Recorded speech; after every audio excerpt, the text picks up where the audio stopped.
Mahlzeit, herzlich willkommen beim Ride Video Magazin und einem neuen Video meinerseits. Und heute sprechen wir mal über das Reisen nach Saudi-Arabien. Da gab es viele Fragen zu. Wir haben vieles in unseren Tour-Vlogs beantwortet. Die sind natürlich relativ lang.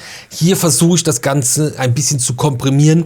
Was müsst ihr beachten? Was sind eventuell Ängste, die ich aus den Kommentaren entnommen habe? Und kann ich die bestätigen oder kann ich euch die Angst sogar nehmen? Und das besprechen wir alles heute in diesem Video. Als erstes muss jeder für sich selber entscheiden, möchte ich nach Saudi-Arabien reisen oder nicht. Und wenn ja, wird euch auf jeden Fall eine spannende Tour erwarten. Nicht nur, dass dort mit Six Flags Qiddiya City ein Freizeitpark steht, der sehr viele Rekordachterbahnen hat, unter anderem die höchste, schnellste und längste Achterbahn der Welt.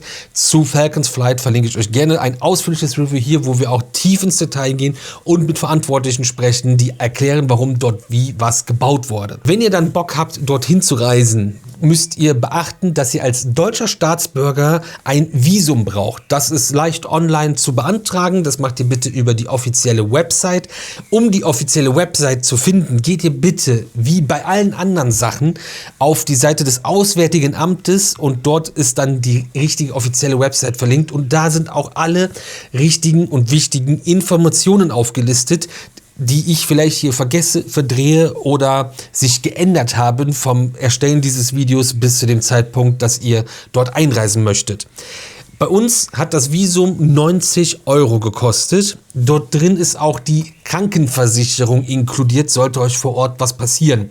Und nein, nur weil ihr in eurer ADAC-Mitgliedschaft oder eurer Mastercard oder sonst wo eine Reisekrankenversicherung inkludiert habt, könnt ihr das nicht ausklammern und rausrechnen lassen. Das ist bindend und verpflichtend. Ich weiß nicht, ob wir jetzt nochmal diesen Schlenker machen sollen zu allgemeinen Sachen, die man beachten sollte beim Verreisen, aber es ist ja selbstverständlich, dass ihr von euren Koffern Fotos macht, falls die verloren gehen, damit ihr dann bei einem Lost and Found sagen könnt, jo, so sieht mein Koffer aus und nicht, der ist eckig und schwarz. Außerdem empfiehlt es sich ja immer, Fotos von seinem Reisepass zu machen und die Fotos vom Reisepass sowie von den Koffern sich selber zum Beispiel per E-Mail zu schicken oder auf dem Server zu speichern, wo man bei Verlust zum Beispiel des Mobiltelefons auch noch Zugriff drauf hat, dass das Ganze dezentral gesichert ist. Eventuell informiert ihr auch noch eure Bank, dass ihr jetzt im Ausland unterwegs sein werdet und dass ihr dort Zahlungen tätigen werdet, die Fremdwährung haben oder halt aus diesem Land kommen. Gegebenenfalls, wenn ihr mit einem Mietwagen unterwegs sein wollt, müsst ihr auch euren internationalen Führerschein dabei haben. Den kann man auch ganz leicht bei seinem zuständigen Straßenverkehrsamt für kleines Geld beantragen. Außerdem eine eSIM empfiehlt sich da auch, damit man auch mobiles Internet vor Ort hat. Da würde ich mir, wenn ich mit dem Handy navigiere, vorher auch noch Offline-Karten runterladen. Zum einen, falls das Internet mal nicht vorhanden ist, wenn man irgendwo durch die Wüste kachelt.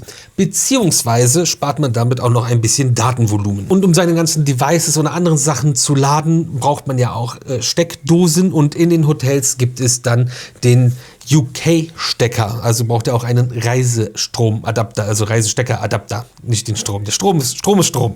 Bei den Mietwagen ist auch noch zu beachten, dass die meisten Vermieter von Mietwagen eine Kilometerbegrenzung dort drin haben und die ist ziemlich wild, denn maximal 1000 Kilometer sind schnell irgendwie aufgebraucht.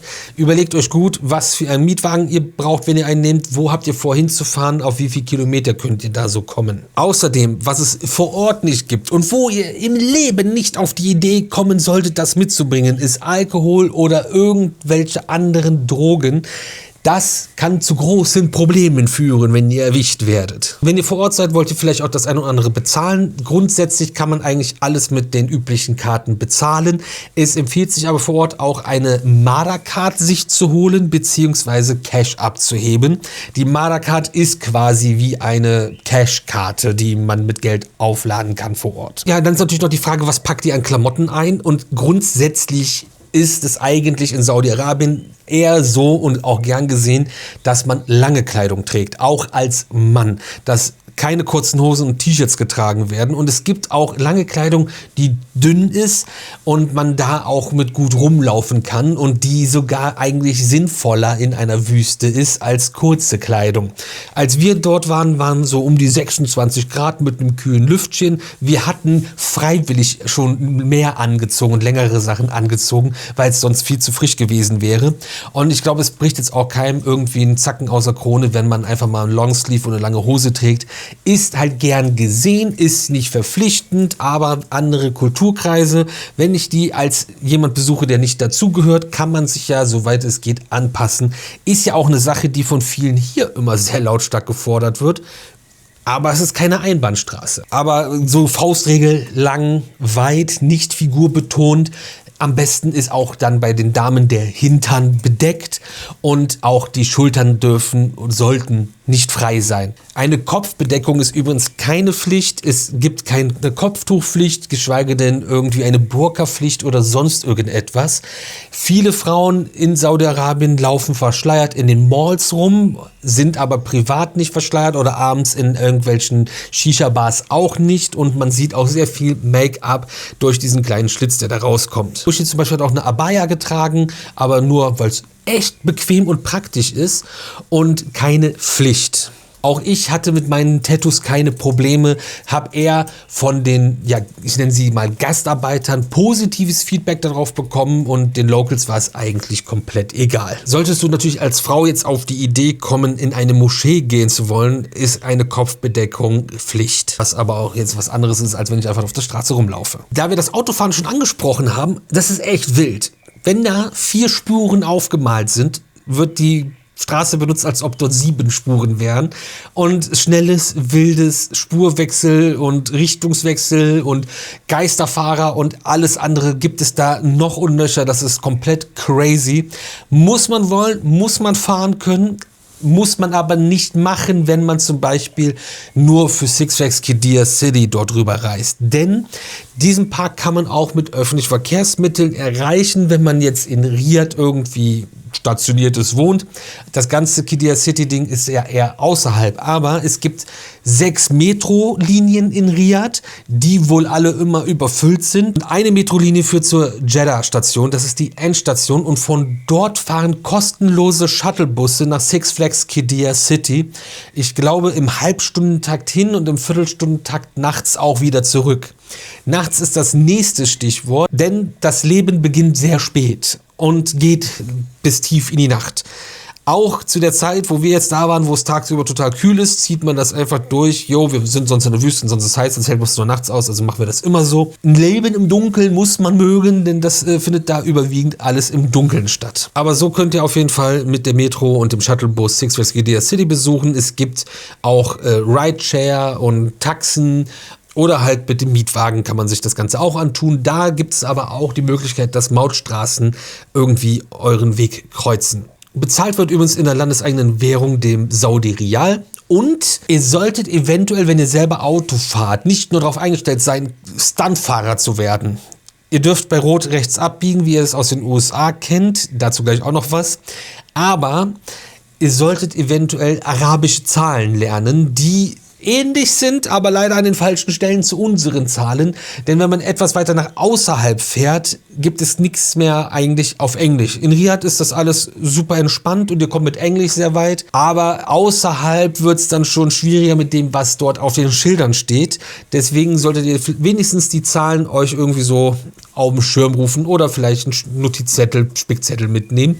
Allgemein kommt ihr mit Englisch super weit. Es ist ein super krass gebildetes Land, Saudi-Arabien, was Schulbildung angeht. Nichtsdestotrotz ist das Ganze immer noch ein Königreich. Der Ramadan ist super wichtig. Eine Zeit, wo ich persönlich vielleicht nicht rüberfahren würde, damit man halt auch seinen ganzen Amusement, Vergnügungskram machen kann und das nicht unter dem Ramadan halt geschlossen ist, was passieren kann.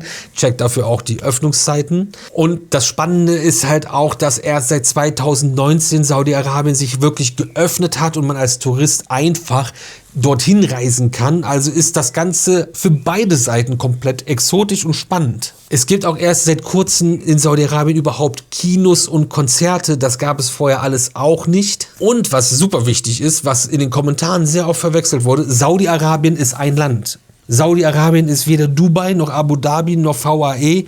Saudi-Arabien ist ein eigenes Land. Das wäre so, wenn einer sagen würde, ich komme aus Deutschland und ein anderer sagt, ach so, du bist Italiener. Allgemein müsst ihr auf jeden Fall auch immer ein bisschen mehr Zeit einplanen, weil erstmal nicht alle komplett hier nach der Stechuhr arbeiten wie wir.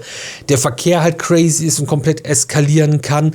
Und auch an Flughäfen müsst ihr mehr Zeit einplanen. Und es ist halt alles ein bisschen anders, als man es so kennt, aber doch am Ende des Tages gleich. Und so ist es ja fast egal wo und überall. Wenn man ein bisschen weltoffener an die Sache rangeht, ist das alles halb so wild. Es ist wirklich kein Hexenwerk. Und wenn ich irgendwas vergessen habe, was euch noch wichtig wäre zu wissen, die Kommentarsektion gehört euch, dann klären wir das Ganze. Und ansonsten gibt es ja hier die Playlist mit all unseren Saudi-Arabien-Videos, wo wir nicht nur Six Flags Qiddiya City gemacht haben. Wir waren in ganz vielen Malls, wir sind am Daman rausgefahren, 4 Stunden durch die Wüste und haben auch so ein Touristending gemacht, wo wir zu Edge of the World gefahren sind. Das alles da, mehr Infos da, mehr Fragen in die Kommentare und jeden Tag um 18 Uhr ein neues Video.